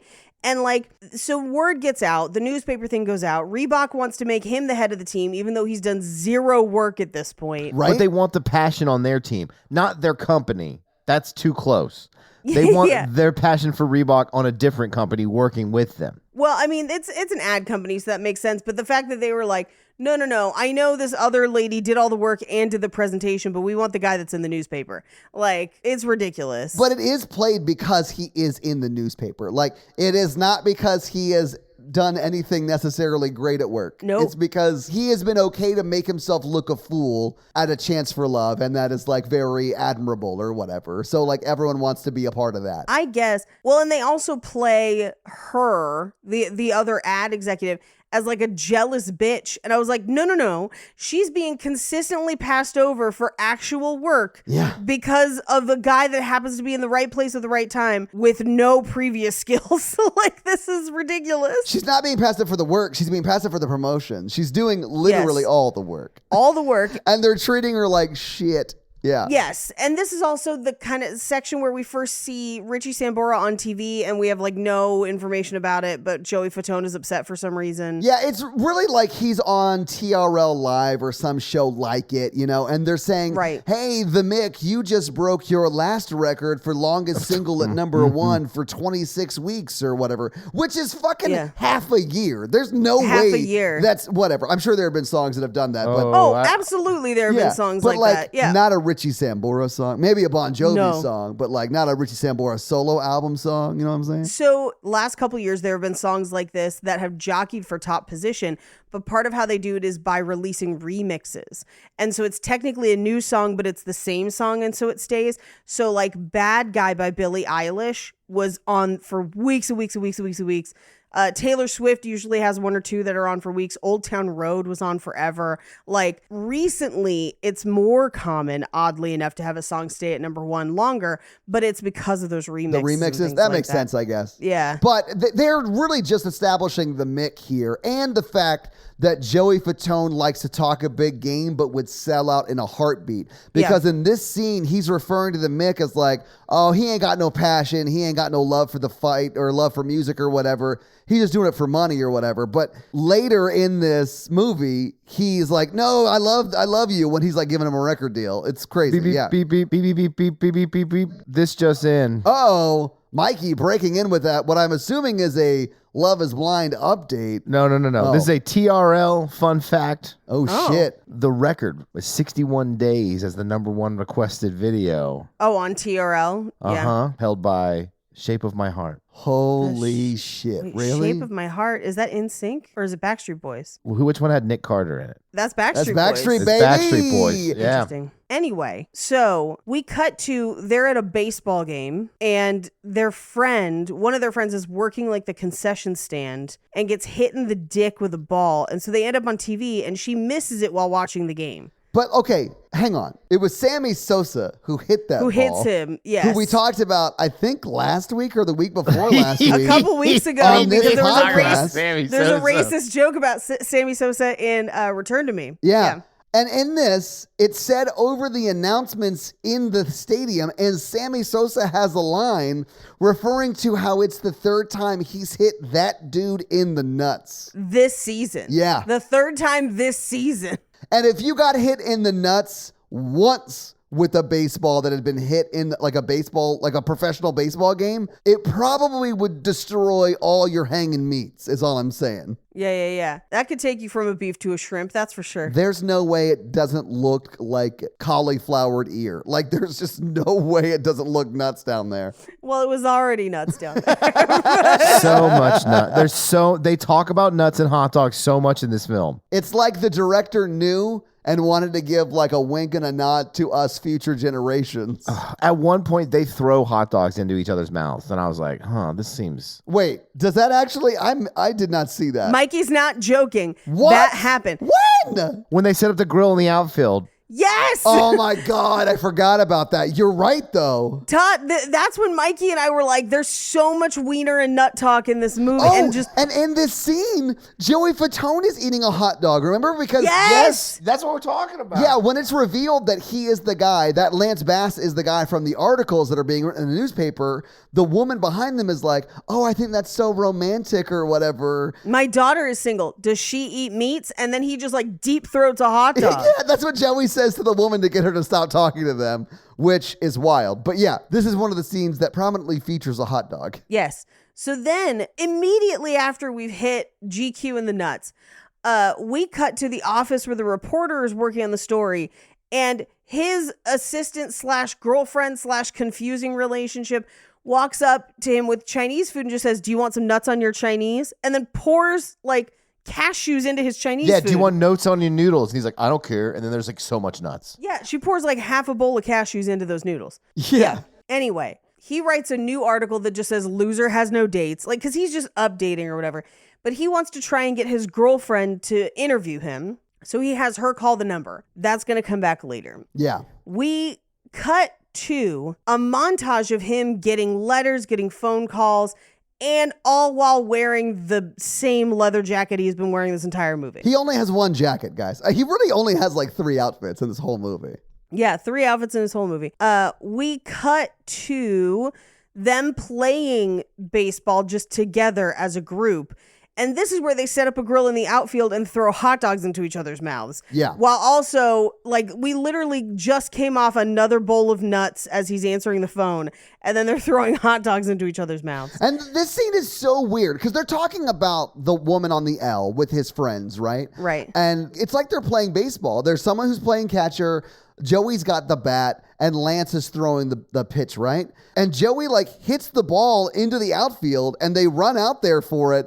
And it's just a guy at a grill. Yeah. They never go get that ball. They just stop at the grill to get food and to throw meat in each other's mouths. It was weird. It was so weird. I hate baseball, though. That does sound more fun than baseball. But also, I feel like it's not a surprise that people are going to give up on the nuts to work the shafts. You know what I mean? I mean, it's been my experience that that's They're not typically how it chasing goes. balls. Yeah, exactly. They're working that pipe. Yeah. Anyway, this is where they're like, please let us go on the dates. And he's like, no. So we cut to the Al Green concert. So we know that she had tickets. Yes. His friend got him in. And it's actual Al Green. Yes, like literal alive Al Green. But also, this is one of many scenes in which Lance Bass's hair has changed color. Yeah, because it's a mess up there. It's a mood ring. Yeah. Yeah, it's his hair is a mood ring. We cut to they're enjoying the concert. She's outside waiting for her boyfriend who has never showed up. I felt so bad for her in this whole movie, man. Like, Yeah. because her boyfriend like stands her up. Like, he is the world's worst. Actually, we have not been calling him this. He's the fiance. Mikey's been correcting us. Right. Yeah. He is the fiance. And he's like just not even considering her at all. Well, and also, if you got concert tickets for someone and you were supposed to go. I don't know how you end up having a meeting that day that you have to I guess stuff happens. It could be a last minute whatever. I have a meeting. My grandmother's dying, and I have to meet with her before she passes. Is basically the only excuse at that point. It's also nighttime. Yeah. And so we had a theory that he was cheating on her, and it's just not on the camera, not on the screen. But for some context, my work was like, hey, we would really like it if you could go to New Orleans for a conference. And I said, that's very nice, but I have Elton John tickets. And they were like, have fun at Elton John. Yeah. So it's Al Green. Of course they would let you go, right? If not, you're an asshole. If you're like, well, I got my fiance concert tickets and she came in town to see Al Green, but we got to meet about our KPIs. I'd be like, I've got concert tickets. I have to go. Yeah. What? It's so crazy. So she is now alone at the concert. Meanwhile, it turns out Lance Bass and GQ's tickets are fake, so they get thrown out and they miss each other. Yeah, this is very much like they were always supposed to be together. Fate was just, setting it up or whatever. The Adjustment Bureau of it all. Yeah. This is the Adjustment Bureau of it all. Yeah. We cut to him on the train the next day where he has a dream sequence that she's there, but she's not. And he's on the phone. He gets to work. He ends up on the phone with his friends who are like, please let us take the dates. And he, in thinking that he's talking to his boss, he says yes to his boss, but they over the phone take that as a yes. And his boss is real in his face about something. So it's and he's holding the phone in the other hand. So I sort of understand what they were trying to do here, but it's insane that they would want to do it this. It made me so mad that they weren't just screening the ladies calling in for him, that they were actively lying to them. I was like, why would you do this? Well, and then we have a 20-minute montage of it. Yes. Of them with all these other girls until Emmanuel Chiriqui sees the flyer and calls in, and they schedule a date with her.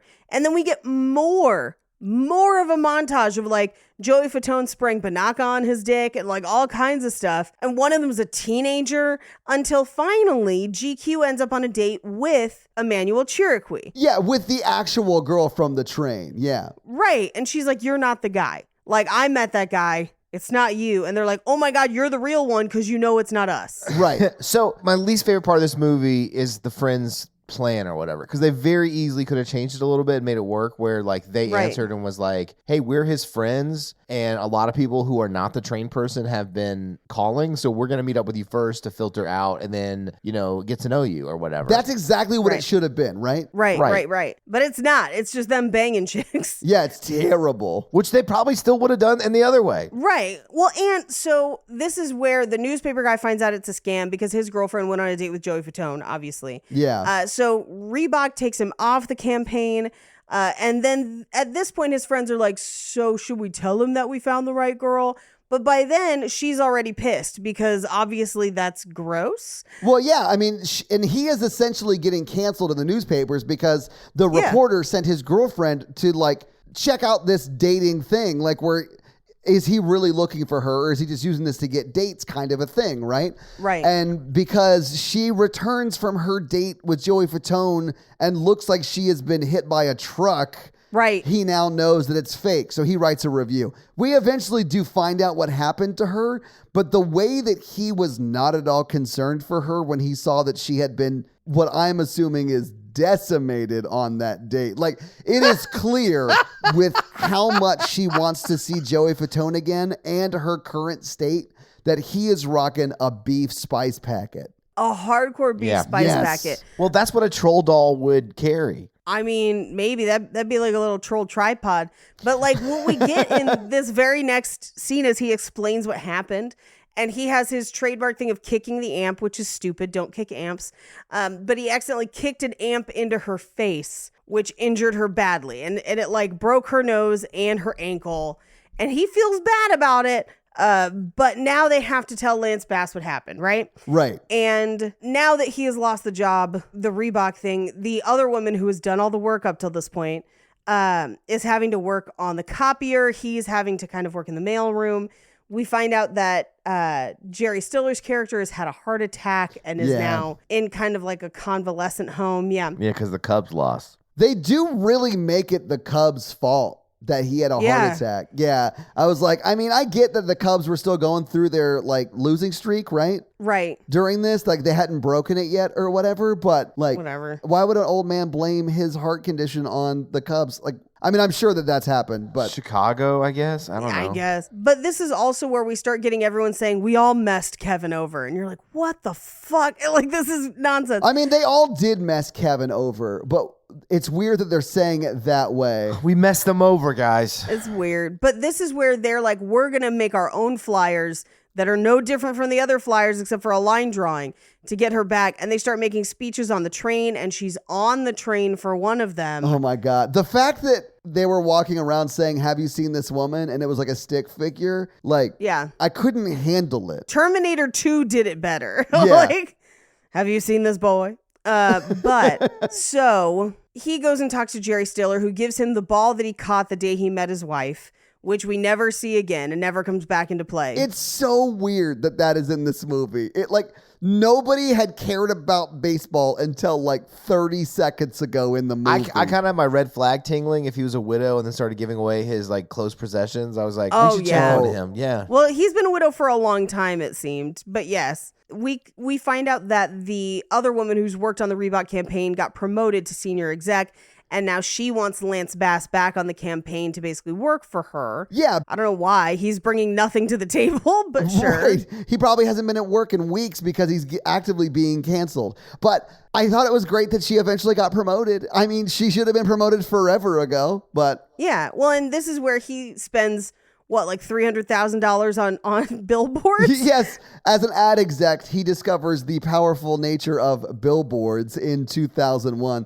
This makes this movie feel very like 90s or early 2000s because I mean, billboards still are powerful, but I mean, They he are, does. but they're so expensive. Yeah. And he's an ad guy, and he picked that color scheme for it, which was terrible. And then Actually, Mikey, fun fact, yellow and black are the most eye-catching. So like the brief amount of time I had to do graphic design stuff in high school when I was in art class, that got drilled into me. So like there's a reason that Armando used yellow and black when we did Cult Podcast the other day, or why we've used yellow and red. His color scheme is actually what they would probably use. I mean, you're probably right. I mean, I wouldn't sign my name with a pink heart. Yeah, I mean, listen, the evidence was there the entire time. Like we Yeah. knew. We knew. He does hearts instead of dots on his eyes. I don't know about that. I mean, some people just have flair. Anyway, he goes to the paper airplane spot. She, like, the news is there. Everyone's there reporting on it, but she does meet him there. And as that's happening, the Mick shows up at Joey Fatone's show and is like, I got this demo tape, because apparently Lance Bass gave it to him in a scene that is not in the movie. We don't see that, but like he does say, like the mix says, someone who shall remain nameless gave it to me. And then Joey goes, it was Lance Bass. How did he What? meet the Mick? Yeah. How did any of this happen? Like, nobody knows. I guess we're just supposed to expect that the Mick was interested in the L like woman conspiracy or whatever, and then reached out.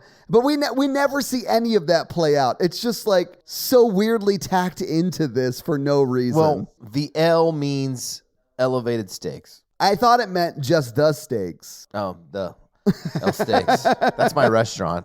I'd go to an El Steaks restaurant. Emmanuel Chiriqui shows up. She and Lance Bass kiss. Oh wait, did we talk about like how like the press all show up and like Yeah. They're all there waiting. Yeah, they for take her. all- yeah, they're all pictures, yeah. there, and like it seems like she's gonna stand him up, but no, she shows up, of course. Her fiance got the point if she didn't tell him. Yeah, for sure. I okay. think she did just off. I think that we could have like solved the fiance question for me if he was just watching TV and was like, what the fuck? And then, but I mean, because he's treated her so badly, I don't give a shit if she doesn't tell him, whatever. You know, like I would be fine with her breaking up with him that way, but whatever. I think she broke up with him the night of the concert. We just don't get She should have, but she might have gone to his place and been like, listen, I don't think I can be with someone like this who doesn't obviously respect my time. And, you know, you set up this whole awesome date with Al Green and didn't show up. And I'm afraid that he'd be like, but Elton John is coming next month and I bought his tickets for that. So I like, cried when I saw Elton John in concert. So you know what? I respect her staying with him if Elton John tickets are on the table. yeah, exactly. Because she and her mom would be like, man, I do want to see Crocodile Rock once live before he dies. So He played it. It was Of course great, but it it was was. Goodbye Yellow Brick Road is what made me cry. I would have fucking cried Oh, for yeah. Goodbye. Yeah. Anyway, We cut to a party where they're dancing in the streets with Al Green. literally during the credits. And Yeah. Yeah, during the credits, you know. we break out of that into a very strange skit that we can't decide if it was improv or written, in which Justin Timberlake and Chris Kirkpatrick, one of the other members of NSYNC, play very stereotyped, effeminate makeup artists. I can tell you how this happened. I can tell you exactly how this happened. Todd's got his hand raised. So I guarantee you they were just like, no, we're funny. We're a lot of fun on the tour bus. We'll just like Yep. riff. We'll just Yep. riff on the Yep. day and come up with something funny. And they did riff on the day. And whether they came up with something funny is, well, I would say Debatable. today it's it not 2001 questionable. funny? Yeah, exactly. Yeah. It may have been Yeah. kind of funny in 2001 just because. I don't think so even then. I think it's worse because they bizarre. probably knew he was in the closet. Oh, God. Justin definitely did, because like now we have found out later from like people talking, and Chris probably did too. Late now in 2023 Beyonce's America, we know that they all probably knew at this point and were helping him hide it because they're his friend. You know, like Yeah. people aren't ready to come out until they're ready to come out. And it's like he was so famous because the band was so famous. Like, I fully understand not wanting to come out, especially then when it was not as friendly to do so. Like, I get it.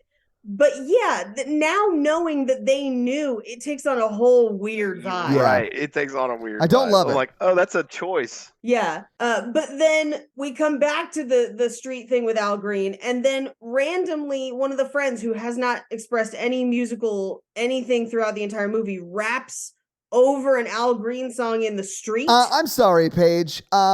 He was their drummer in their high school bands. And Whatever. as a drummer who also likes to dabble in, rap, I really dug it. Here's the thing, Oh, he's not bit of verse. terrible. You're just like, this comes out of fucking nowhere. And then the song ends. And that's the And movie. that's the movie. So having seen the movie, having talked about the movie, what did you guys think about On the Line? Strange and indecipherable. Yeah, it does ride that Yes. line.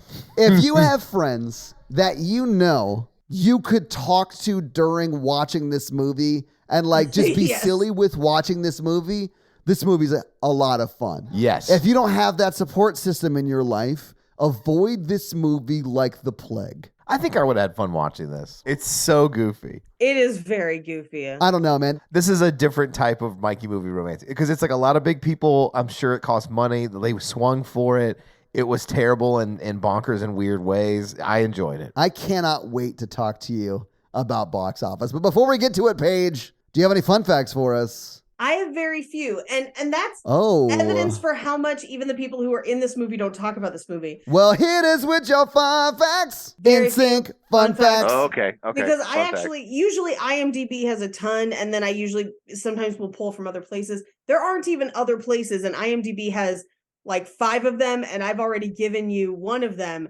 And one of them is just that they were in the band NSync, and I was like, yeah, I don't think anyone who watched this didn't know that. Yeah, this movie made the amount of money it made because of that. Right. Now, this is also technically, because of the skit at the end, Justin Timberlake's feature film debut. Oh, wow. I mean, I'm happy to hear that, but wow. He's gone on to do many other things, and I would Yes. say acting-wise, he's a better bet than Lance usually, but those are basically your fun facts. Oh, wow. Okay. I honestly feel like Justin's done some great stuff acting-wise. Yeah.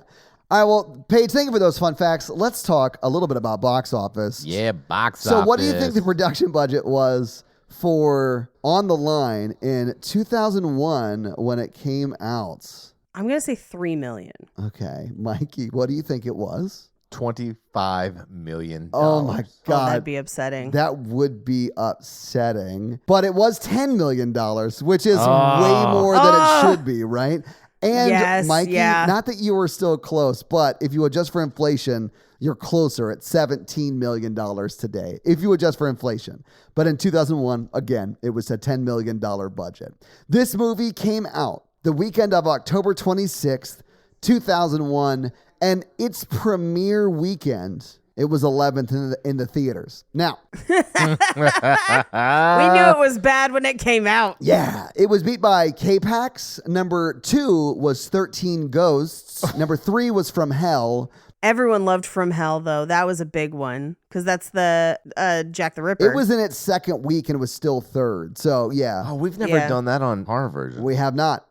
Number 4 that week was Riding in Cars with Boys, and number 5 was Training Day. Oh. And then there was a bunch of other movies, and then number 11 on the list was On the Line. Can I just say this really quick? Corky Yes. Romano Oh, was gosh. 9 this week, and it was in its third week. Oh, no. Yeah, so Corky Romano in its third week did better than On the Line did in its first week. What do you think On the Line made in its opening weekend? And I'll give you a hint. It's more than you think it is. I'm going to say $2 million. Okay, Mikey, what do you think?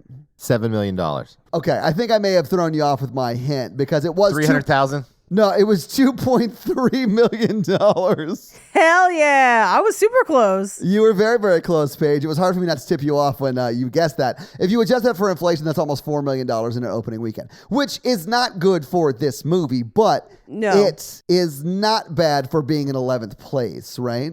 Yeah, yeah. But yeah, whatever, it's fine. It didn't do great in theaters, let's just put it that way, because it was only in theaters for a total of 4 weeks. It came out on October 26th, and its last weekend was literally the weekend of November 16th. Ooh. It was never in the top 10. In its last 2 weeks, it wasn't even in the top 20. What do you think this movie made in its 4 weeks in the domestic box office? I think it only made $5 million total, but I bet it cleaned up in home box office. I'm going to say 4. Okay, Mikey, you are very close. And Paige, honestly, you're pretty close too because you guessed 5. It made $4.3 million domestically. Now, this movie actually did make money though, Yeah. because internationally, it made $11.8 million Oh, no. at the Oh my box God. office. So it made $16.2 million worldwide, which again, over a $10 million budget. So it technically did make money at the box office. And if you adjust that $16 million, it's roughly the amount of $227 million today. Do we have home market I for it? don't know. It doesn't track home market for movies that are that old. It's sort of like a sweet Yeah. spot between like 2004 and 2012 ish that it tracks Yeah. home market performance. Because now it doesn't because it's all streaming, Right. and it didn't before it because it just didn't collect that data. So Which is wild, but I bet this cleaned up in home market because this is, I mean, they rewrote it from R to PG for the tween market who were into NSync, who I'm sure all bought this on DVD. Yes. So yeah, I bet this made plenty of money on DVD. yeah. Because this is no worse than like a straight to DVD or straight to video like Mary Kate and Ashley Olsen movie. Exactly. Yeah. Except that like adults made this movie, and you know I those know. Mary Kate and Ashley Olsen's movies were like 2 kids who may have been exploited. Like I wonder how they feel about all Probably. that. I'm gonna say probably. I mean, I'm sure the adults still made the movie. Yeah. Well, I mean, but like the actors on the screen, you know what I'm Mary saying? Kate and Like, Ashley yes. were just like a 2-man team of producer, like, like set the camera up. We're going True. to record a us. lot of people don't know, but they actually were the executive producers behind Full House. Anyway, that's your box office. So, Mikey, do you want to hit him with that romance scale? Yeah, romance scale is how romantic we found the film today when we watched it. Scale of 1 to 10. Paige? One. Todd? I would love to give this a 0, but a 1 because we can't go negative. Like, yeah. I'm going to go 1 as well, but 2 if you're like hungry for hot dogs. Yeah. Mhm. That's our romance scale. Yeah. So this week, Paige, you made us watch On the Line. Mikey, what are you making us watch next week as we continue what I can only assume is some bonkers Tom Cruise madness? Tom Cruise Spring is what I'm calling this section. Hell yeah. Spring into cruise. And Yeah. we're going to do Far and Away. Mikey, you've teased that you may be doing this movie, and I'm so happy you're doing this movie. I don't know if it's good or not anymore. Have you ever seen The Gangs of New York? Yes. This is better than that. Yes. And by better than that, let's just say it's like the rom-com version of that, but takes itself as seriously as Gangs of New York does. Controversial take. I have never thought Gangs of New York was that good. I never liked Gangs of New York. Me Yeah. either. I'm making fun of Gangs of New York because it takes itself way too seriously for the It script does. has. It does indeed. Yes. Yeah. This is a movie that has that same vibe where it takes itself too seriously for the script it has, but it's like a rom-com version of that. All right. I hope it holds up. I watched this a shitload as a kid. I gotta be honest with you. I'm excited about it. But your homework for next week is to, I don't know, flee Ireland because of a blight of potatoes and then watch Far and Away and come back next week for that episode. Wait, we never did a romance scale for Return to Me. Should we do one now? I'm going to give it like a 5. Oh, man. I'm going to give it a 6. I cried a I'll- lot in that movie. I I'll love give it Yeah. a 5. I'll give it a 5. I Yeah. honestly probably would have given it higher the night we watched it, but because I had to watch on the line, I feel like everything gets dragged down because of it. I would have given it higher if we could have had slightly more physical interaction between them. But even still, Yeah. it ranks a 5 for me. I get it. I'd love to see Minnie Driver and David Duchovny get it on, Paige. It's giving my heart palpitations just thinking about it. But Mikey, do you have a review for us to read? I do. Well, Mikey, whose review are you going to read this week? I cannot find the remote as their username. That's great. Good to Have know. you checked the bowl of nuts? And the title of the review is Win a Date with Mikey Randolph. Oh, no. Oh, I love everything Is it because about they want this. us to do Yes, it's because they want us to do Todd Win a Date Hamilton. with Tad Uh-huh. Hamilton? Yeah. I've never laughed so hard while grocery shopping until I listened to this power thruple. Well, thank you for that distinction. Thank you. Yeah. Paige, Todd, and Mikey have the most contagious laughs, insightful perspectives, Oh. and make us realize how toxic and problematic most, if not all, romantic films are. It's pretty much all, I think. Yeah, If it's you are most. looking for laughs and overall entertainment, this is the podcast for you. Personally, I like my mignon medium rare. Oh, wow. Yes. Wow. Support it. I see a lot of you guys out there are environmentalists. Also, whenever the day comes that you do win a date with Todd Hamilton, I am ready for it. Hope you have a wonderful day. 5 stars. I do eventually, I want to do Win a Date with Tad Hamilton. I have actually never seen it, but I was at church camp the summer it came out. It was big. It was big. And there was a guy who, like, you know, in high school, there are some people that just develop faster than others and they look like fucking adults and you look like children. Yeah, I do know what that's like, even at this late stage in my life. There was a dude from another church in Long Beach who straight up looked 32 and gorgeous. And we called him Tad Hamilton all week. What grade was he really in? He was a senior, but he didn't talk to us. We were invisible to him, but just amongst ourselves to like identify like that guy. That's who we're talking about. It was Tad Hamilton. I haven't seen it. Well, I can't find the remote. Thank you so much for that awesome 5-star review. And if you want to have Mikey read your 5-star review, leave us a 5-star review. So, yeah, guys, if you like this power thruple that we have here on this podcast, make sure to check out our other podcast, The Horror Virgin. And that is the only other podcast that Mikey and I are on. But Paige gets around, and she is on 2 other podcasts, Black Card Rehab and Cult Podcast. So guys, definitely check out those because they're amazing. If you want to follow us on social, we are at Romancing the Pod Show Yes. on Instagram, and we are at something else on Twitter who I just have never taken the time to learn it. It's just Romancing Pod Show because they have a character limit and it's show SHO like Showtime. So guys, check that out as well. And if you want to follow us all individually, Paige is at Rampage Wesley everywhere, including TikTok, except for Twitter, where she is at Paige Wesley. Mikey is at mrandolph24, and I am at Todd J. Awesome everywhere. And guys, we got a P.O. box. So if you want to send us some love letters or whatever you might send to a P.O. box, it's actually not a P.O. box. It's like a regular street address. It's pretty awesome.